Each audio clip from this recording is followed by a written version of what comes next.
Hi, I'm Brig Sorber, and along with my wife Fran and my family, we've been parishioners at St. Martha since 1996. When I was younger, we didn't go to church, and I only started going to church when I met Fran in college. And after we were married, went to the Catholic Church for about 10 years, but didn't really put a lot of time into it. And in my early 30s, I ran into some issues. Basically was looking for some comfort and direction, and I went to the Catholic Church, and I found it. And with that, I started diving deeper into the Mass, started reading the Bible, and then other outside readings. And my life changed. God showed me a true north direction to go. And when you start making true north decisions, you become a better husband, father, friend, and employer.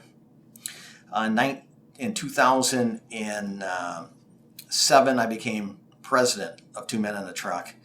And about a year and a half later, became president and CEO of Two Men in a Truck. And when I took over the helm of Two Men in a Truck, it was right during a recession, a very tough time. And what I decided to do was, you know what? It worked good for me personally. I'm going to pour my faith into the business. And that's what I did. And I made no secrets about it. And a lot of benefit came from that. And it also opened up the faith of many of our employees at Two Men in a Truck. And that's really how we ran the business.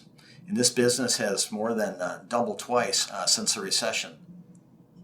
Something really happened very interesting in June of this year. I went to St. Matthew's Church in Boyne, and we were sitting there, and there was very few people in Mass, and I can't remember the priest's name, but he said, "Take a look around."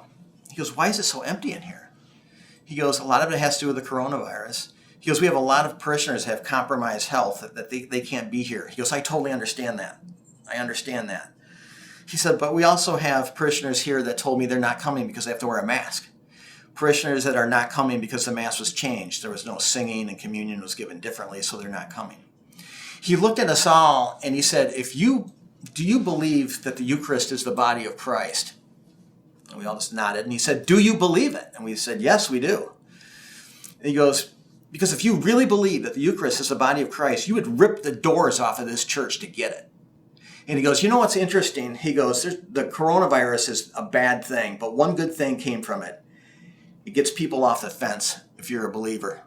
He said, "Because if you take a look at what Jesus did for us to save our souls, and we can't come because we just don't want to wear a mask." I like that kind of communication, and it made me think of that. Later in that week, I saw Bishop Barron, and he said that when the Israelites left Egypt, God gave them manna to feed them through their journey to the Promised Land. What Bishop Barron said was that the Eucharist, the body of Christ, is the new manna that gets us through this journey.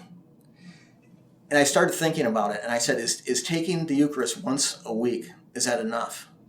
And for me, personally, it wasn't. And I found out St. Martha has Masses Monday, Tuesday, Thursday, Friday at 8:30. They last about 28 minutes. Then they have another one Wednesday at 6 o'clock, 5:30 if you want to pray the rosary. I started going to all of those and started taking the Eucharist almost daily. It's dramatically changed my life to get deeper into